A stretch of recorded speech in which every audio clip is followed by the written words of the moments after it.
And a very good evening, everybody, and welcome back to 2026 and the first of our Saturday night Lyceums, coming to you from the Paul Christian Spiritualist Church down on the south coast of the UK. We've got wonderful gentlemen with us tonight. I've had the great pleasure of meeting Stephen a couple of times up in Inverness. That's right, yes. That was fun. And also, and also Stephen has been working down here in Poole and working his way through my top shelf, which is absolutely lovely. Yes, that's true. Stephen is just such a lovely, gentle soul. He really is. He's an exceptional medium, exceptional tutor. But he also has this other side. Stephen, you are the snowboarding champion for, when was it? This year? Last year? Yeah, I'm the current British champion for banked slalom and snowboarding. Yep. Excellent. At the grand old age of 52. That's all right. That's fine. Yes. We needed to get that in because we've got a gentleman watching tonight who's very envious, bless you, who's very envious because their snowboarding career ended very abruptly by falling off a mountain. So, Stephen, if you're out there you go, sir. So, Steve, how's it going with you? New year. What have we got lined up? Oh, what have we got lined up? Creating more events, doing more workshops, coming on to beautiful times like this in the great company of people like yourself. I've got a couple of things lined up doing on other YouTube channels. I'm just talking about spiritual nature. I'm going to Canada for a month in April to work over there in Calgary, Lethbridge and St. John's as well. At the same time now, I'm teaching snowboarding. I was coaching the Cairngorm Snowboard Club today, actually, and it's because I'm just at the bottom of the Cairngorm Mountains, the ski resort. So kept going, kept busy, and teaching my little boy to snowboard too. That's a joyful thing. Little Brody, I always said little Brody's one of the luckiest boys alive because he has such fun with his mum and dad. He really does. Well, after that list of things that you're doing, I suddenly realised how boring I am. Not at all. Not at all. Yeah. So thank you, Stephen. Good night, everybody. Stephen, in our little talk before we started going on this live stream tonight, you touched on a subject about the path of grief. Very important subject, because in spiritualism, the majority of people who come into our movement come in because they have been touched by grief. Yeah, or they're going to be touched by grief at some point. And even as a medium for, I don't know, good few years now, when someone really close to you, we're touched by grief again, and it hits just as hard, I think. But at the same time, there is beauty in it. As hard as it is, there's beauty in it, and it's just finding it. And simply that's because there's love, which is, in my understanding, a thread of life that keeps our souls, our hearts and minds all bound together. And when we're in a receptive space of mind, we can perceive them, with personally and also as a working medium as well. Yeah, very true. I've had the great honour of being with people with end-of-life care. I must admit, when the first time was like, I haven't got a clue what to do. You know, in fact, I stood there at the door, and one foot was stepping forward, and the other step was running away. It was like, I don't know what to do, but it comes naturally. Just to be you, to be present in their presence. Absolutely. And I think you just touched on something so perfect when you mentioned presence.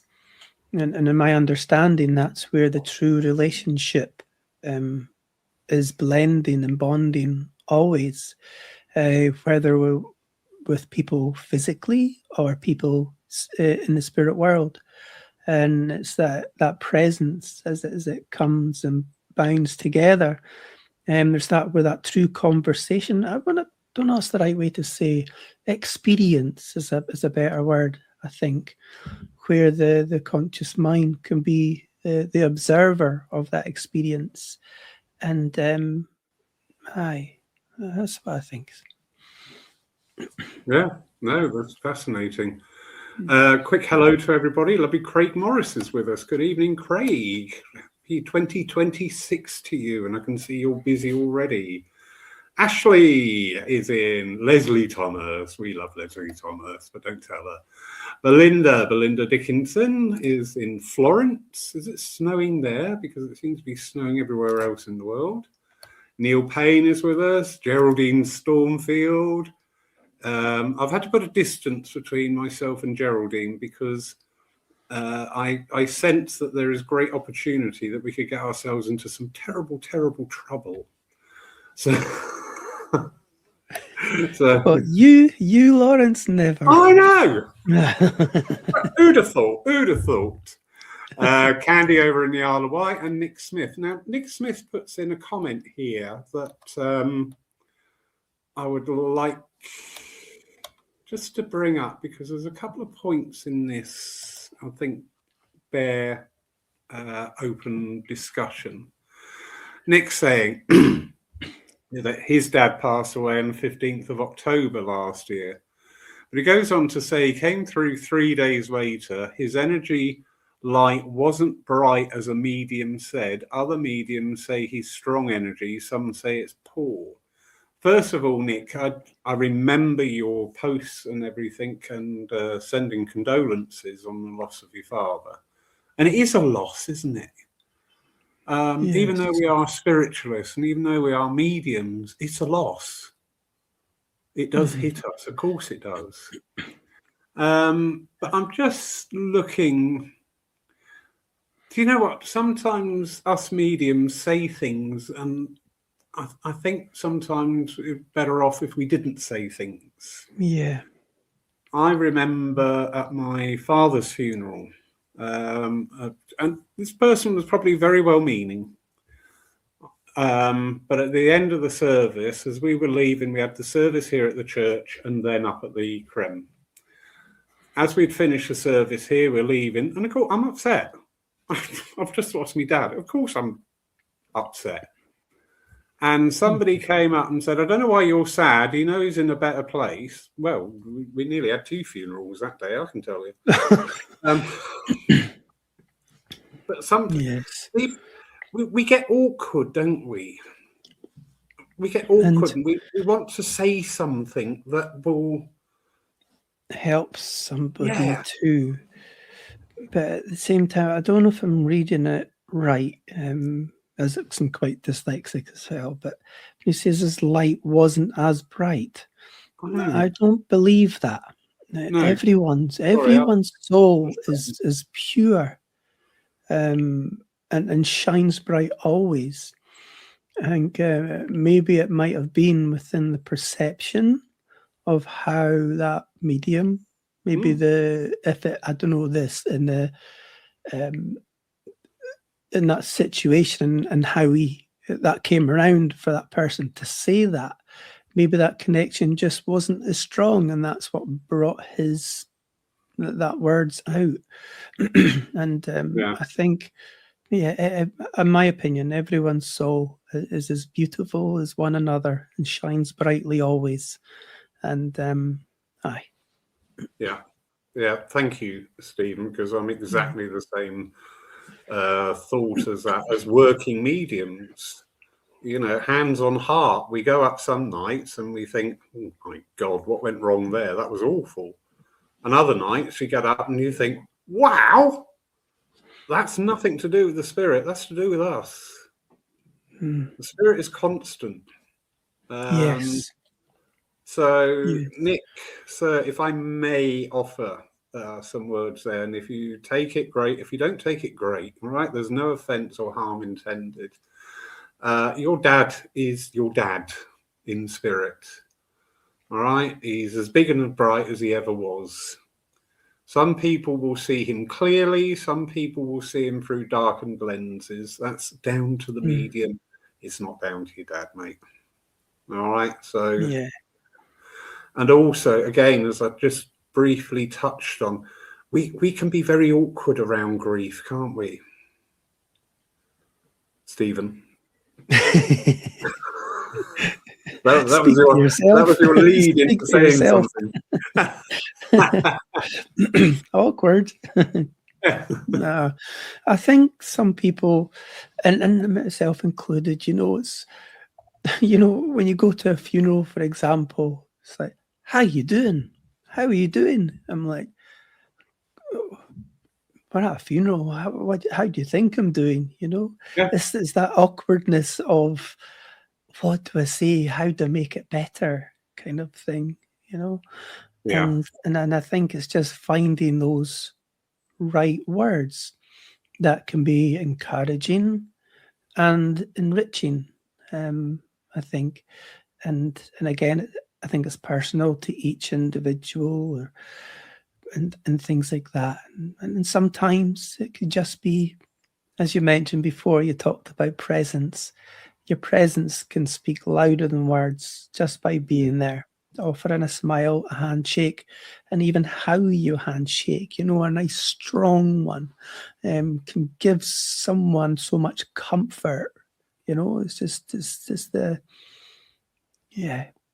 mannerisms, your presence can speak louder than words, and my thoughts. Yeah. Because a lot of us are fixers, aren't we? We want to do something to make it right. Yeah. And when we're faced with grief and those in grief, I remember I've said this a few times to people when, after a passing, I said, just don't worry about people being awkward around you, because everybody wants to say something that's going to take the pain away, and nobody can. I think one of the biggest gifts is somebody who's willing just to go in there and sit and listen. Absolutely. Absolutely. And, when there's in the celebration of somebody's life, I've had the honor of standing up and saying a few words a couple of times myself, and making it enriching, especially, well, depending on the people's the beliefs, I guess, that are there, that I'd rather, especially when it comes to my funeral, I says to Tricia, my wife, says, don't talk about me in the way of he was this, he was that. Kind of keep me alive, because I am. Yeah. He is this special person. His personality is still alive. Think of that personality. The best moments and times in your life is still there, still living and breathing within them. Very true. I correct myself when I do it, and because of listening to other mediums working. And it always struck me, the descriptions, when we're doing the evidential mediumship, people keep saying, they were. I think, no, they are. Aye. Because they're not saying, you know, Spirit's not saying in my ears saying, "Oh, I used to be like this." You're actually living it. You're in that presence. Keeping them Magical dead. word. Yeah, It's like and keep them living. Yep. Lovely Reverend Ashley. Good evening, darling. Ashley, I saw your comments coming up there. It's nice to see you, or nice to know you're there. She's saying a lot of the awkwardness in knowing what to say to someone in grief comes from us as human beings caught in the need to make it neat. Yeah. Yeah. That's what we're talking about. Yeah, that is so true. That is so true. Where are we? Now, there is a comment here. I'm going to highlight this comment because this is something that does pop its head up perennially. Julie Effermy. And she's saying, I'd like to ask, if there's a God, why is there so much suffering? Now, I'm sure none of us are strangers to that comment. Those of us associated with churches or centres or anything in public service, care workers and things. We're very quick to blame everything, aren't we? You know, we've always got to get a scapegoat in. I say, the part of the human frailty is we're either looking for somebody to blame or somebody to save us. And I always say that person is the person in the mirror, no one else. What do you think? Yeah. When I had an experience one time, when you were talking there, I wrote down, depending on hardships, sometimes it's more down to people's personal responsibility, the vehicle of that person. You know, there might be something mentally not different in many ways as well. But I remember when it comes to like natural law, for example, I remember an experience that I had, and it's like it's hard to explain. It's like not watched, but I did watch, but without eyes. It's an experience where I could see in some way how someone passes to the spirit world and so on.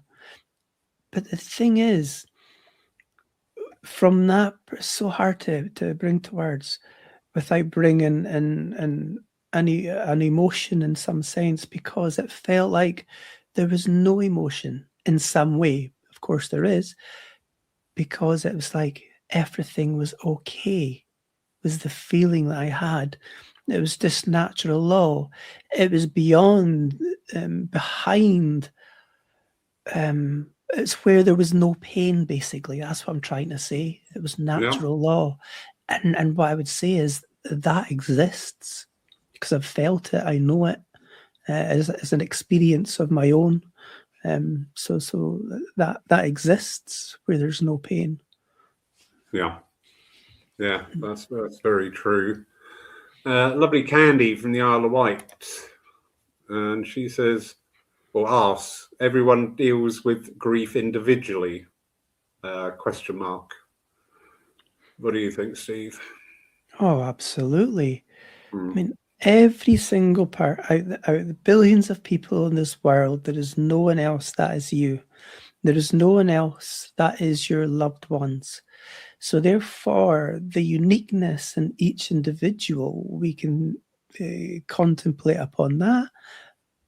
But then it brings the reality of the uniqueness of our relationships with one another too. So our grieving for somebody is going to be different to somebody else. It might be similar in some way, but your experiences with that person internally through feelings and emotions and so on is unique to you with your unique relationship. So definitely it's differently and individually. And again, in that awkwardness to say something, you know, to make things better to fix it, as Ashley put it there, is we can very easily slip into that, oh, I know, when I lost my whatever, and we suddenly turn it back to ourselves, and it's not. It's not. I lost my mum, you lost your mum. We walk totally different paths. We talk totally different paths. And so I think when we find our relationship with grief, and because that's what it is, we're building a relationship with it. And, you know, many people may look at it in different ways, you know, and some people say, get over grief. You know, I don't think that happens. It's more like learning to live with. And sometimes, you know, because my mum passed away 12th of December, not this December past, but before. So this year was really raw. But at the same time, it's been, you know, if I can feel my mum close in grief, because we do feel closer to them, people hold on to that. And I don't feel that that's wrong. And if I could feel my mum whilst in grief closer, I'm going to hold on to that. But at the same time, it's how we build the relationship with it, in my opinion, and how we can turn it around to find, yes, that hurt's going to happen, but where's the moments of beauty in it? Where really and truly is the moments of connection in it? Because my mum's there, your mum's there, people's loved ones, whatever relationships you have with them, friends, family, they're there. And it's finding your way of building your relationship in the experiences behind maybe signs in life. As the music plays, for example, the feeling that it brings, understanding your own thought process, where you could be typing away and all of a sudden a memory of your mum comes into your awareness, and you're like, where did that come from? I know my mum's close then, you know. So it's just building our relationships with it and learning to live with it in the best way we can, in my opinion. It is, and allowing that path of grief to evolve, you know, and not being. I've seen people go, well, I must get on. I've got to get on. I've got, you know, and it's sort of like, okay, you know what you're doing. You're delaying it, and that's fine. If that's how you're going to handle it for now, that's fine. But sooner or later, we used to have a lady here many years ago, and tragically, she lost her daughter. And a parent losing a child, I cannot. I have no idea. I don't have children. I can't imagine what we went through. But after 25 years, there was still that anguish there. Yeah, it is so difficult because it's for us to open up that path of healing. And healing isn't forgetting people. It's not being disrespectful, is it? No, and when we mentioned presence before, there's that saying, information can touch the mind, but the presence of the spirit will touch the soul. And as I mentioned before, in my opinion, it can speak much louder than words. And that in itself brings that healing, because we have that connection. And when communication is working really nice and strongly, words may be there of evidence and so on, but it's the presence behind those words that give them life, give them feeling. It touches somebody so much more deeper. But therefore also with that person, as I mentioned, how do we find a way for them to be receptive in their own way, in their own understanding, be available to that people in the spirit world? Because I don't feel that someone comes for a reading and then we say, hi, your mum's here, she loves you very much, okay, on your way now. There has to be some kind of influence behind it that has a knock-on effect that allows them to grow in their own spiritual nature in some way. And that's where, in my opinion, healing happens. Yeah.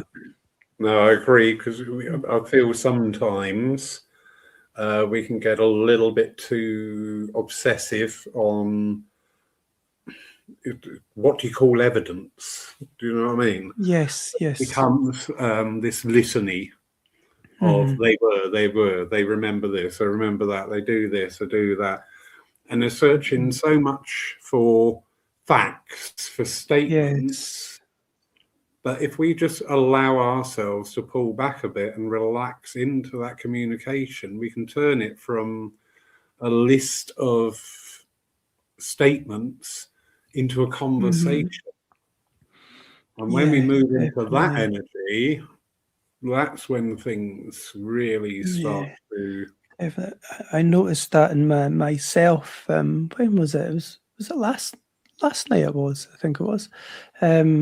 I was given a demonstration, and then all of a sudden, I'm just getting all these pictures. You know, I'm getting all this imagery and stuff, and then all those details might have been great, but sometimes it's like, does that person in the spirit world really want me to go on about her handbag and what's in the handbag and the lipstick it is? And not that it's not wrong, you know, if that's the intention of the person in the spirit world. So I just had to take a little, like you said, relax. So I just relaxed, closed my eyes for a little second, just relaxed.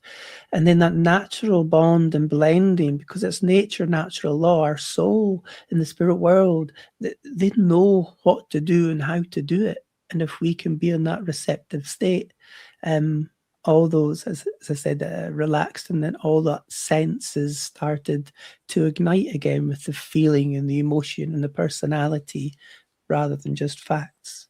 Yeah. And again, it's a very good example of the dreaded trust word that us mediums have. Yeah. That we can say things. I'll give you an example. Mark and myself, we did a den here between Christmas and New Year, and we love the Twixmas den. It's just magical. I was working with a gentleman, and I'd gotten, it was the grandfather, well, the father of the gentleman, and then the grandfather he just presented this young man. And I said, you've got a young son on earth. And the guy went, yeah. And I said, because he's just presented him. And I said, and his heart is busting with pride. I said, I feel it. It's just, I'm so proud. And the gentleman said, yeah, he was named after him. Afterwards, I did the classic, why didn't I get that? But then I had to temper it with, did I need to? Is that my ego talking? Yes. Did I need to? The conversation was with this chap in the congregation and his dad who was there. I'm just a third party to it.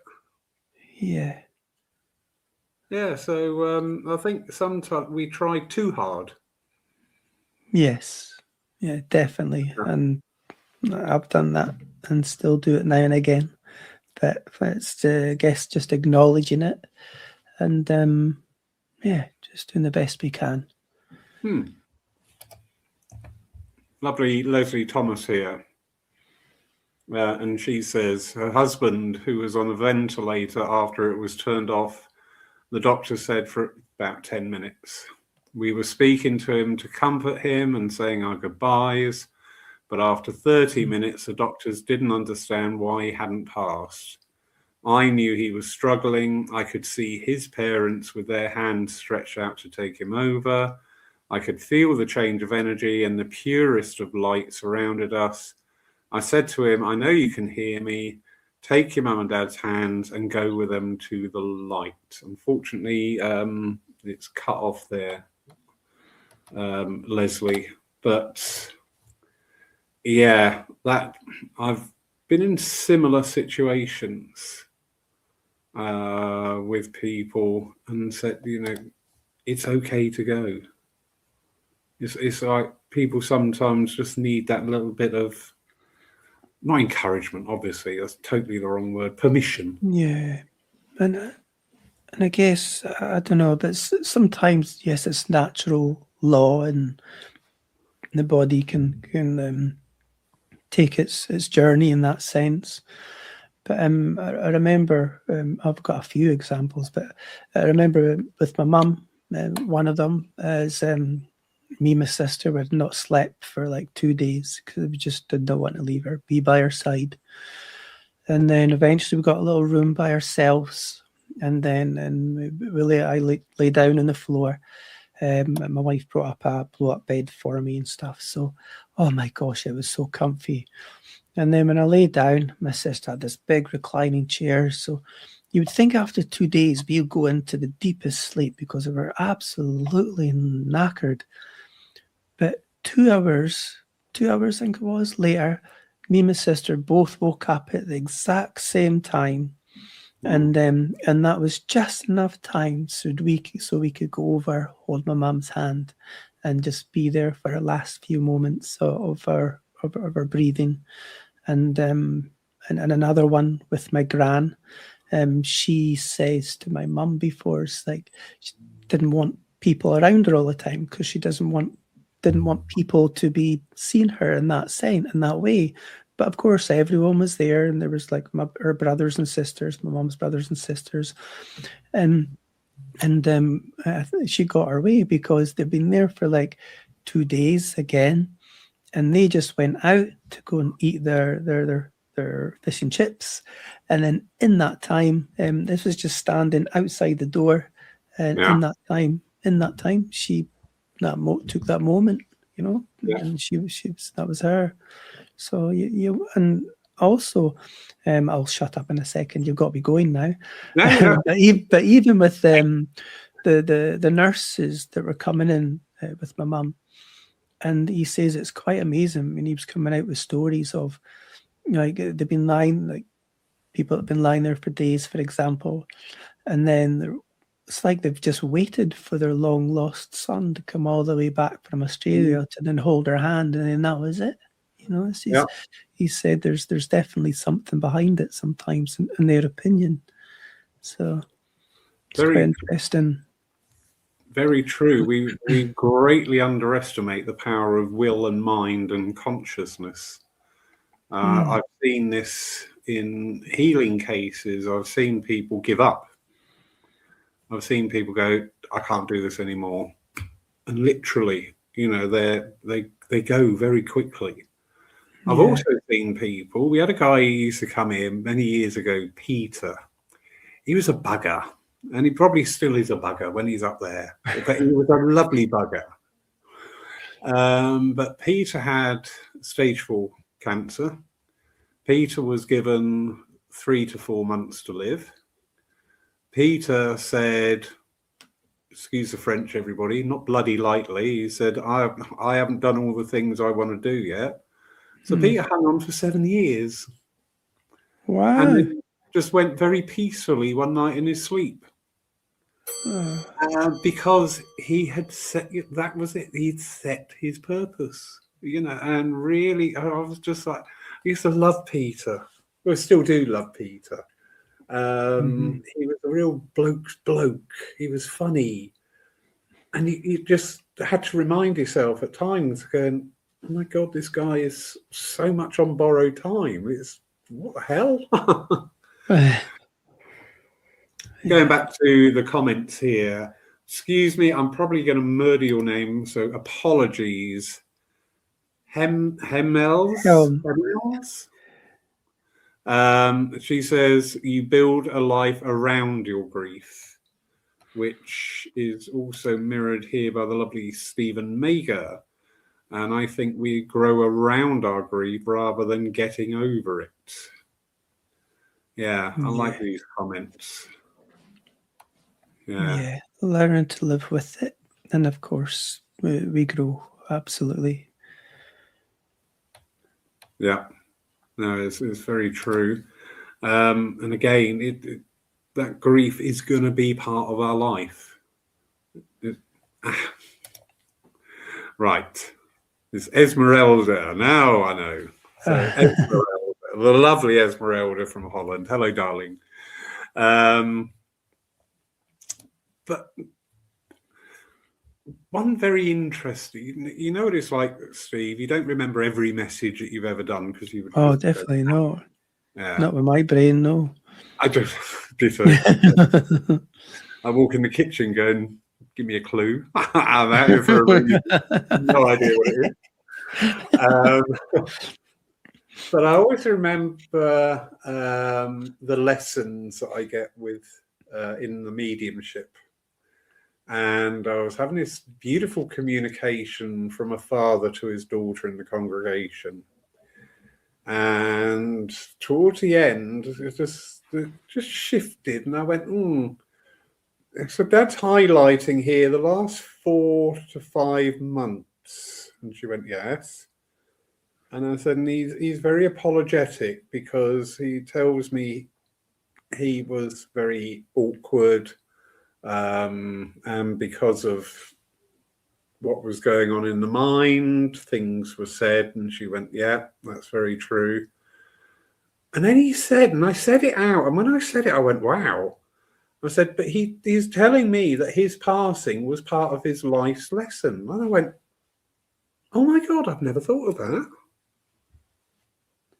Right. I've never, ever thought of that, but it makes perfect sense. Yeah. Yeah. Well, Yeah. we never, as you say, we never, just like mentioned before, we never stop growing in this life and the spirit world. And spirit world is such a vibrant place. And I remember one time, just many of them, but this one particular one, I think it was a sister in the spirit world speaking to her a sister here. And the sister in the spirit world, she just wanted to be a mum, you know. And but she had lost a child during her time when she was physically here. But at the same time, she came forward holding the child in her hand to say, I'm a mum again. I can live my dream now in the spirit world, you know.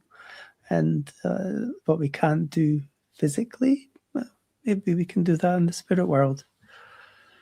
Yeah, because we talk about the continuity of life, which it's very easy to say, isn't it? You know, we don't die and there's continuity of life. There you go, job done. But it's actually getting the understanding and the comprehension of what we're saying about the continuity of life, how that life continues. It doesn't end. It changes, but it doesn't end. And in fact, it's enhanced because there's so much more that could be achievable in spirit as opposed to being in the physical. Well, in my opinion, I guess we can catch glimpses of it as we walk this physical life, but to really capture the fullness of it, my gosh, I can honestly and purely say there is no physical words to explain it because it is beyond words. Correct. The beauty and so on. Definitely. I often say to people, when a medium says to you, they're saying they love you, and so 9 times out of 10, they're not. But the medium feels that love. Yeah. You know, it is that, again, this magical word of presence and the moment, and that love that comes through is just beyond words. I find the words there. You can't compare it to anything because it's so unique and powerful. Can you imagine what a hug is like in the spirit world? It's much more than physical arms going around somebody, you know. It's so much more than that. And again, there's no physical words. And I might have said this story before, but years ago, I was sitting in the presence, and cut a long story short, I'd been there for a long time.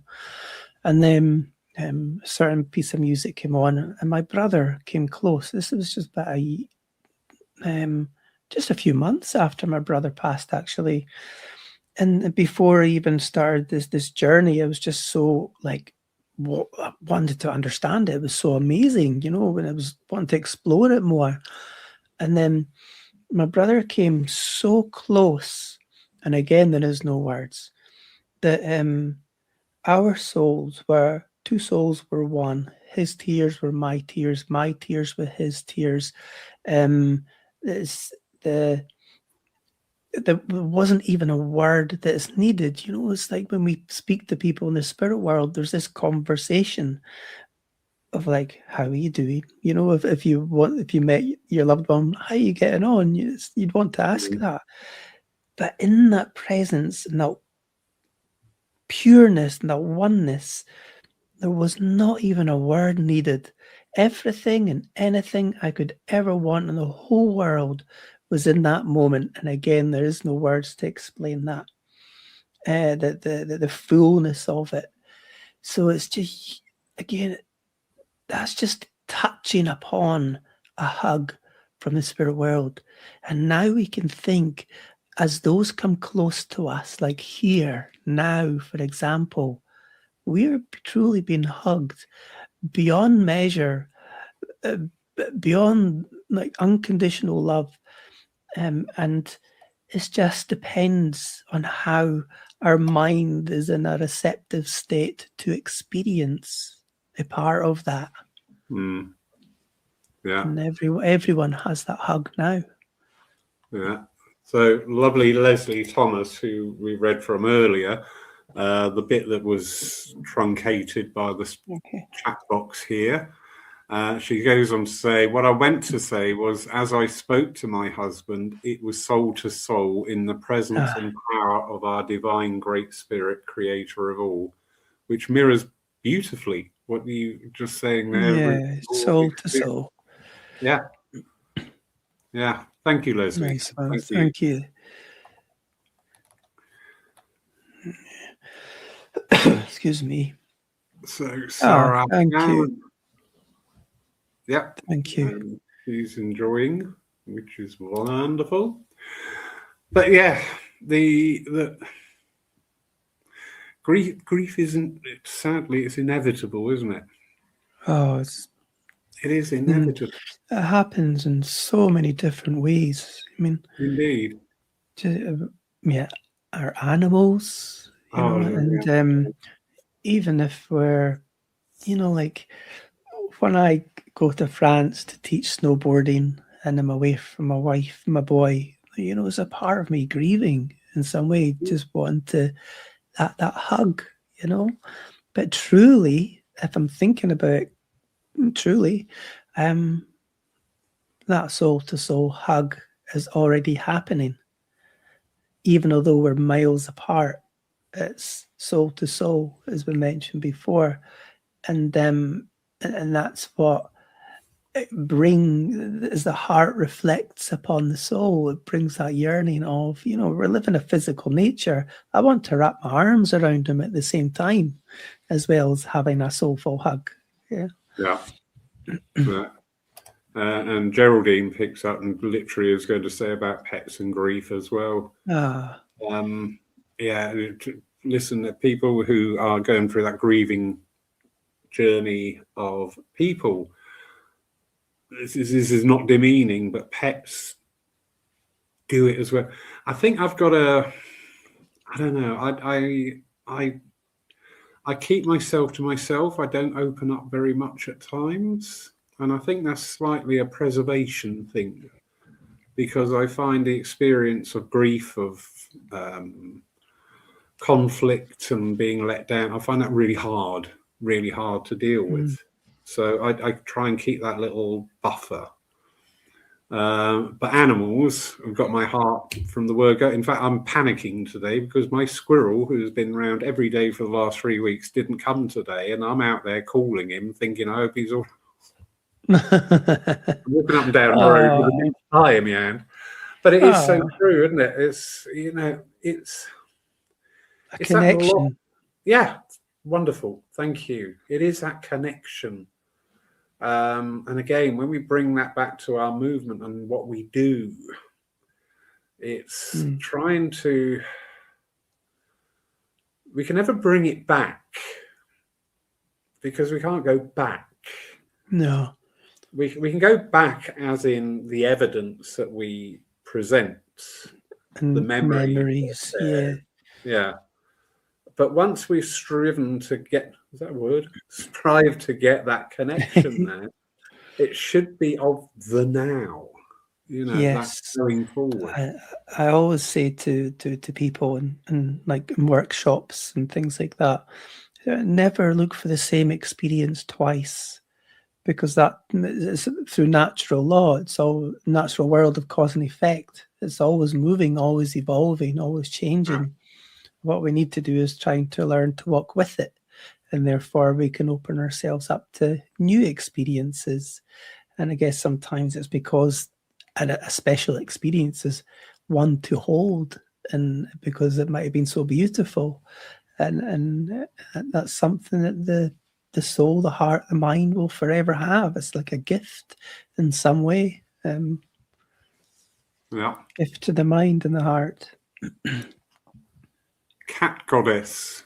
That's a great name. I can get behind that one. True love is much more than some word we tell each other or even ourselves. It transcends all understanding, comprehension, logic, time, and anything and everything else, basically or pretty much.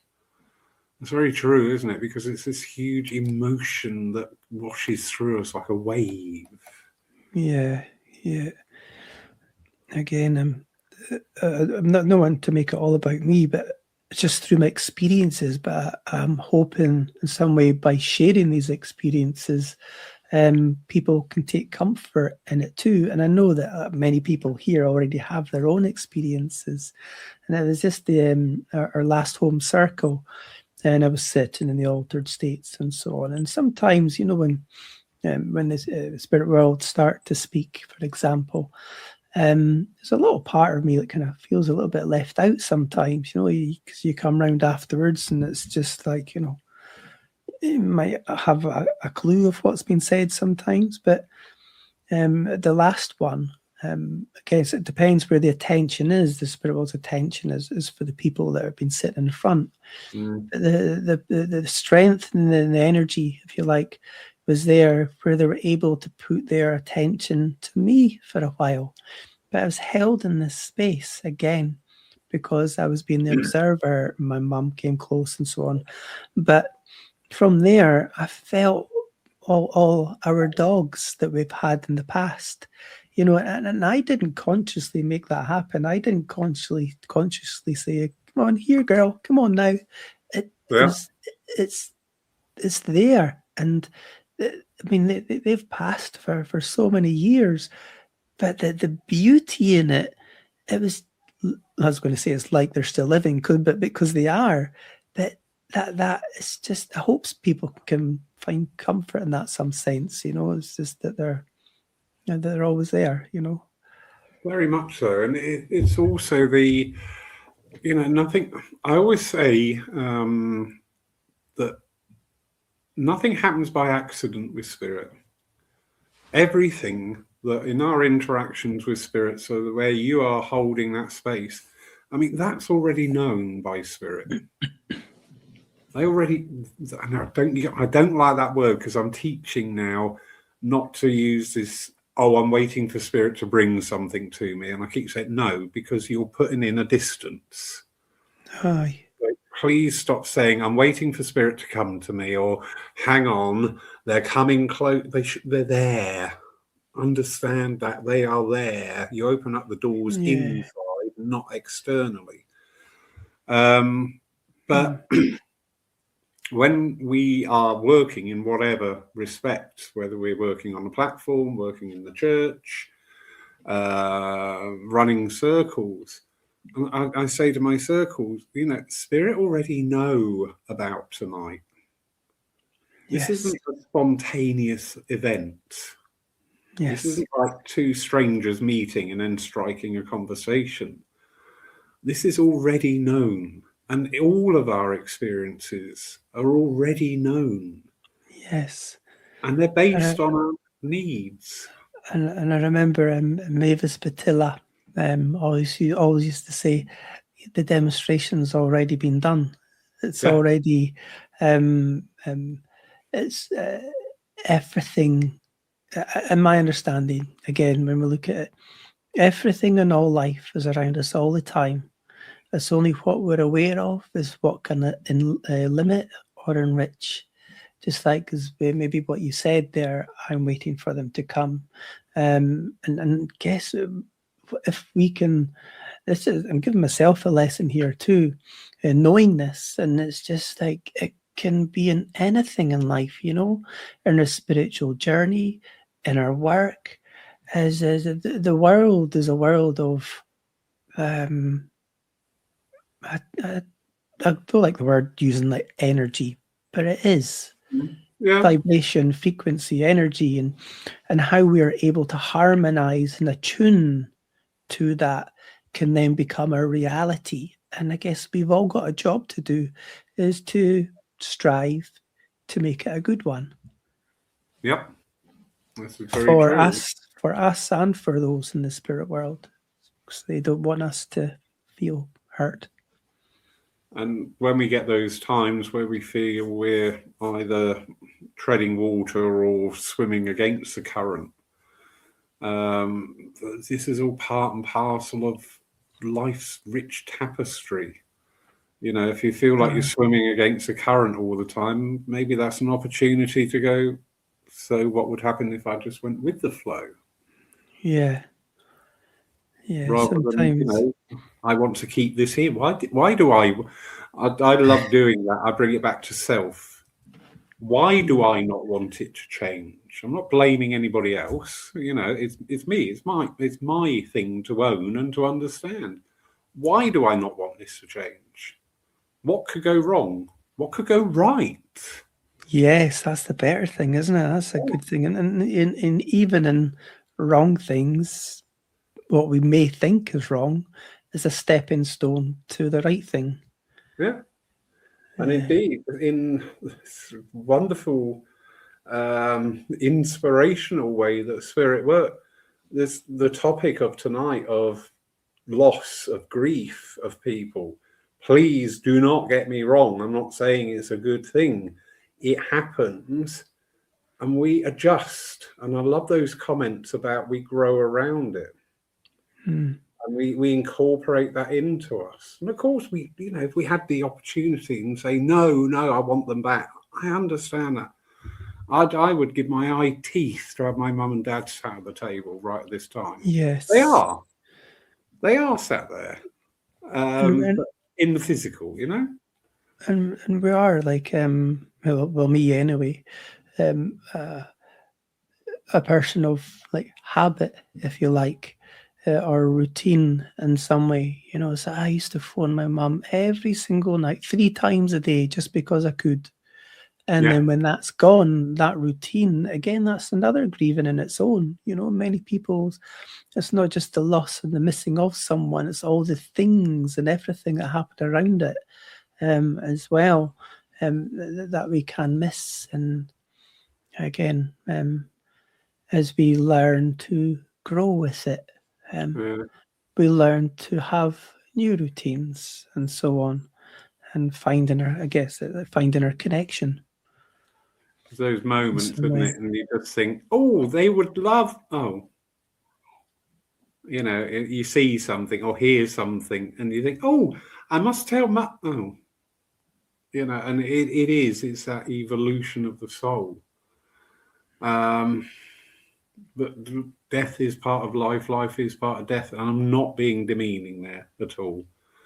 I understand death is it's probably one of the hardest lessons. Absolutely. For us. And in so many ways, as you mentioned, like children, for example, all the tragedies that's happened in life to many other people, it's can't imagine what people go through. And I guess we are lucky in a way, where we can grow in our understanding and our spiritual nature the way we can and the way we do.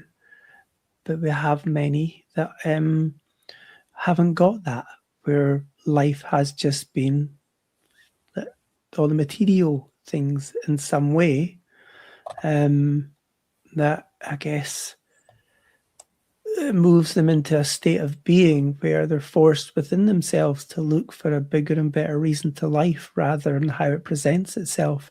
And that's what happened to me as well, a good few years ago now.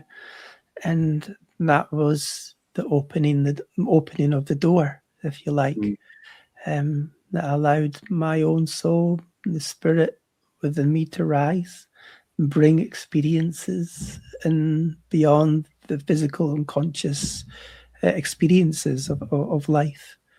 And yeah, I guess these times that you're amazingly bringing up these Lyceum evenings, how much is that enriching so many people's lives and so many people's ways, and where we won't even know someone could be listening to this in China just now, who knows, that have just lost a child and things like that. It's just yeah, and everyone's comments, and it's special.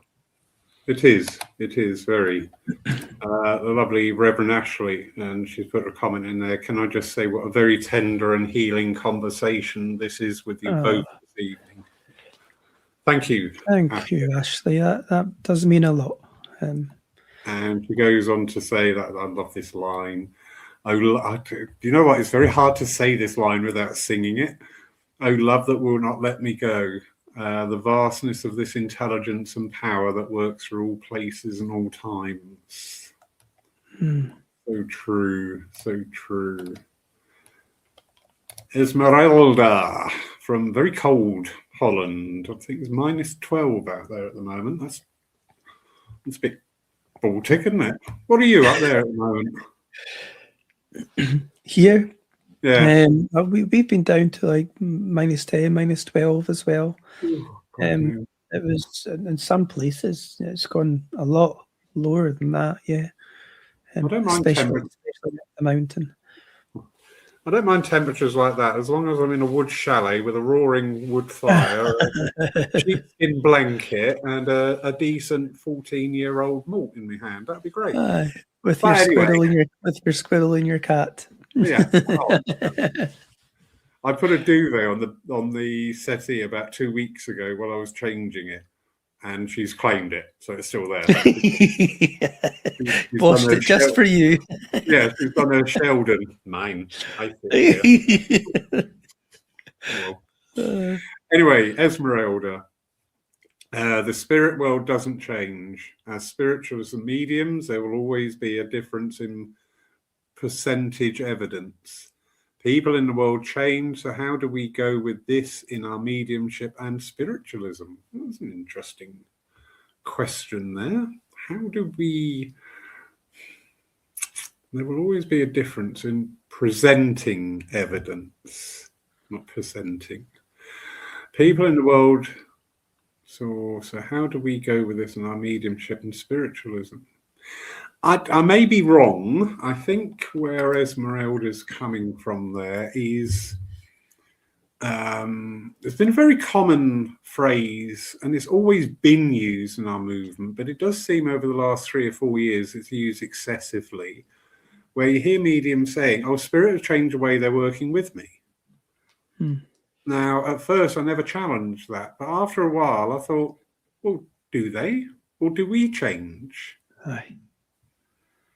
I think it's us that changes. Exactly. As we grow, and then the experience through our perceptions, our knowledge, and all that kind of stuff will grow. And as we grow, we become more available to like new experiences from the spirit world. May that be new evidence or and things like that. But have you ever had a communication that has been so strong, and you have had like information that, I don't know, like a name you've never heard of before, or something like that. And I guess at the depth of the soul, there's an experience, and within that experience is all the information. And the more we grow soulfully, the more that can flourish in our lives, in our mediumship as well, and even like if you call it psychic, soul to soul, too. And we can see, or should I say, experience more depth in our communications. And I think that's, as you mentioned before, as we grow, the spirit world, the experience, everything grows with us. All our spiritual experiences grow with us, brings new understanding, new knowledge as well, because we question it. And aye. And especially in the last 5 years is where we've moved online. Suddenly we're talking to people from different parts of the world, different cultures, different behaviors, and I find that fascinating. I find that absolutely fascinating. Translating our evidential mediumship for different countries and cultures. Yes. I was working, I'm going to forget where, it doesn't matter, it's irrelevant. And there was a lady there, who, I didn't know where she came from. I think her name was Barbara in the box. But I said, I've got a man here and he's a hunter. Now, I just thought, that's a bit, for a UK thing, that's really out there. You don't have hunters in the UK. No. But yeah, he's definitely a hunter and he's a woodsman as well. And she went, oh yeah, because she's living right up near the Arctic Circle somewhere. And I went, wow, that's really interesting. Yes. That's fascinating. Yeah. Getting back onto tonight's topic, lovely Geraldine. I love Geraldine to pieces, but honestly, I think we could really, really end up in an awful lot of trouble one day. And she says, death is very much part of life, and we need to talk about it more. We are not great at this. Yes. Other cultures, it's very much part of life. Yes. Even in our own culture, I mean, it used to be, probably in many people's lifetimes, you could remember when there would be the woman in the area who went round and helped with births, and the woman in the area who would also go round and lay people out in the parlour. So the death was a little bit more part of our life. Yeah. But now it's this, people go somewhere, they're taken away and we lose that connection there. We introduce a distance. And I think with our being mediums and our own life experiences, we can be limited in some way. As I mentioned, the depth of the soul, there's no limitations there. But it's how, through our life experiences, the conscious mind can be open to certain experiences. I've just, as that question came up, I've just written down, what, I'm going to go and maybe research somehow the different cultures and how they go through their rituals and things for when a loved one passes to the spirit world. This is that's another growth in our spiritual journey, and then becoming more available to opportunities like that. I've had some stuff like that in the past, like placing like a lotus flower in the water with a candle in it and things like that, and it was part of their ceremony and so on. And the more life experiences they have, the more we can grow within it too. Indeed. Stephen, That hour has absolutely flown by. My Absolutely gosh, wonderful. so it has. Wow. Oh, sorry, just very quickly. Hang on, it's still coming in. Lovely Geraldine again. Now, Geraldine, you're reading my mind. Geraldine says, in Ireland, we have a wake and everyone would be chatting, laughing while the person is in the bed passed. I witnessed that age 13 and there was nothing frightening or sad. It was beautiful, everyone talking about the man who had passed. When we were talking earlier, there was a memory came. I love this program, Derry Girls. I just think it's a wonderfully crafted, very historical program. Although it's a comedy, the historical side is fascinating. And in one scene, they are at a wake, and one of the characters is an English boy. And they go up to see the lady that had passed, and they're going, "Oh, didn't she look pretty?" And everything, and chatting away to her. And he stood there mortified, going, "Does anybody else not find this bizarre? You know, what the hell is going on?"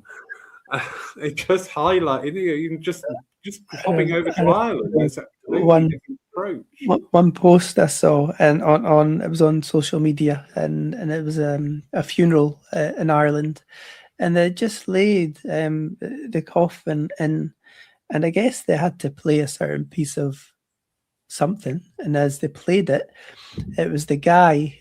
He made this recording. And he was knocking on something. He was like knocking away, "Let me out of here," and all this kind of things, knocking on it. And everyone was standing around, not sad, but in stitches, laughing at the what he left behind for them, you know. And it's nice to know that they go with that personality still, and they still live with that. Yeah, very true. Just quick comment here from lovely Esmeralda. Yes, that's what she meant, because with different cultures and knowledge of this, we can reach more people as spiritualists and evidential mediums and whatever we come into. So very true. But Stephen, this has been lovely to catch up with you again. Thank you so much. Lawrence, and thank you everybody here for just your comments and things. I'm going to have to go through them all and have a little look and see if I can, somewhere on YouTube and Facebook as well. Yeah. Just kind of spend some time and read them, because they're all valuable. And thank you, everyone. I don't know if you're still in the room or listening, Marion, but our thoughts go out to you for next Tuesday. Lovely Marion Frisbee has always been a very keen watcher and engager with our Lyceum nights. Her husband, Ken, I believe, he's been laid to rest on next Tuesday. So our thoughts are out to you, Marion, my darling. Yeah. Anyway, yeah. And it doesn't matter. I mean, Marion's a very accomplished medium. It doesn't matter, does it? No. It doesn't matter what sort of medium you are or how long you've been doing it. It's no different. No different at all. Leslie Thomas. I'm frightened of Leslie. Don't tell her. But and she says, "Thank you both for an informative evening. I'm sure that many that have this conversation this evening have given comfort and upliftment, healing and knowledge. So it'll help them grow on a spiritual level, but also everyday life's pathway, emotional at times, but beautiful." Thank you, Leslie. No, thank you. I hope they do. Yeah. In the meantime, so you're off to Canada, you little monkey. Yep. Well, wow. We've got an event, don't we? Yes, we are online next Thursday, Wednesday. Yep, the Friday. 16th. Yep. Friday. A week yesterday, Wednesday, Thursday, Friday. I'm working my way up. I am somewhere on Wednesday as well. Yes, we are online with a Zoom demonstration at 7:00 on Friday, the 6th. 7:30. 7:30. Yes. 7 to 7:30. Yes, that's right. That's right. And live from the church here, we have our service tomorrow, and it's going to be very different. Bless your heart, Marion. She is in the room. Thank you. It's going to be it's not going to be, it's going to be very different for a divine service. Now, the lovely Esmeralda, who's in the room tonight, is all her fault. So if you don't like it, please complain to her. But we had a discussion early in December, and that age-old thing of how do we appeal more to different generations. And Esmeralda came out with a comment, and it was a very well-found comment, and she said, the divine services are a little bit too orthodox, and some of the younger generation find that not appealing. And I went, I agree, because our spiritualist divine services are a carbon copy of an orthodox service. Pretty much, if you are a working medium and you do a few divine services, wherever you go in the UK, that's going to be the format for the divine service. And Esmeralda came up with a different format, and I went, I really like this. And I showed it to Stephen Mager, and he went, I really like this. So we're going to do it tomorrow. I'm not going to go in depth because I'm sure there's going to be last minute alterations to it according to the presence of the moment. It's not disrespectful by any means. It still has all the elements of the divine service, but it's a different presentation. It's much more engaging and a lot more educational, because I love my education. As a movement, if we don't embrace education in everything we do, we are just going to be destined to become some oddity. And I don't say that lightly, it's very sad. So yeah, watch tomorrow. You can watch it live at 11 o'clock, what are we now, GMT, or watch it later on catch up on Facebook or YouTube and give us your thoughts on it, because it is something different. It's exploratory. I'm really excited about it. So yeah, Sounds really interesting. Yeah, it'll just be something good. Anyway, good night, everybody. God bless. Lovely Marion's in the room still. Bless your heart, Marion. Please take all our love, all our well wishes and healing from here in Paul and everybody else in the room. Yeah. Our thoughts will be with you on Tuesday and giving you what you need. Not for us to tell you what we're sending. It's up to you what you need on the day, my darling. Bless your heart. Stephen, thank you. So it's a very good night from me, and a good night from me. Okay, until next time. You've been watching the two bodies. How wonderful. Good night, everybody. God bless. Bye.